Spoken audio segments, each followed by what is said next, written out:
Il y a d'abord le niveau fédéral qui est important pour nous, pour savoir quelles sont les balises en termes de contexte. L'application du pacte de compétitivité, 480 millions d'euros de réduction de cotisation sur les bas salaires. Et puis dans le cadre du tax shift qui est en discussion fédérale pour l'instant, nous appelons à y voir clair au plus tard d'ici au 1er janvier 2016 et nous demandons 1,3 milliard supplémentaire pour les bas et les moyens salaires qui serait l'apport du fédéral à un pacte commun pour l'emploi où toutes les énergies seraient mobilisées et ces mesures fédérales créeraient un peu plus de 40 000 emplois supplémentaires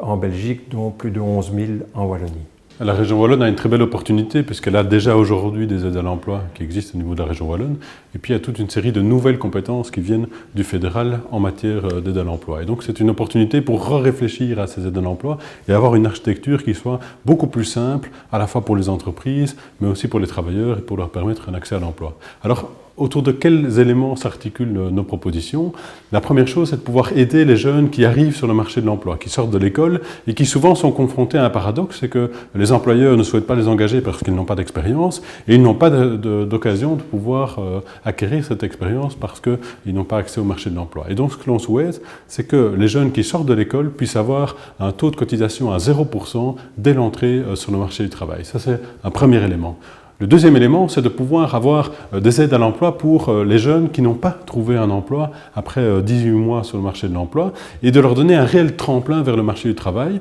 en veillant à ce que l'aide à l'emploi soit couplée à l'acquisition de compétences supplémentaires pour qu'ils aient l'occasion d'acquérir cette expérience professionnelle et que dès lors ils soient plus forts sur le marché de l'emploi. C'est l'idée d'un contrat pour les jeunes pour leur permettre d'acquérir une formation et des compétences supplémentaires pendant 12 mois pour ces jeunes-là. Et puis le troisième élément, c'est de pouvoir répondre au problème du taux d'emploi des travailleurs âgés qui ont un taux d'emploi nettement inférieur par rapport au reste de la population active. Et donc, à partir de 50 ans, il faut pouvoir effectivement leur aider et leur octroyer une réduction de cotisation supplémentaire. L'ensemble de ces mesures, en fait, se fait simplement en réallouant les moyens qui existent déjà aujourd'hui en région wallonne pour qu'on ait une nouvelle architecture des aides à l'emploi qui soit beaucoup plus simple et qui soit plus efficace au service de l'emploi.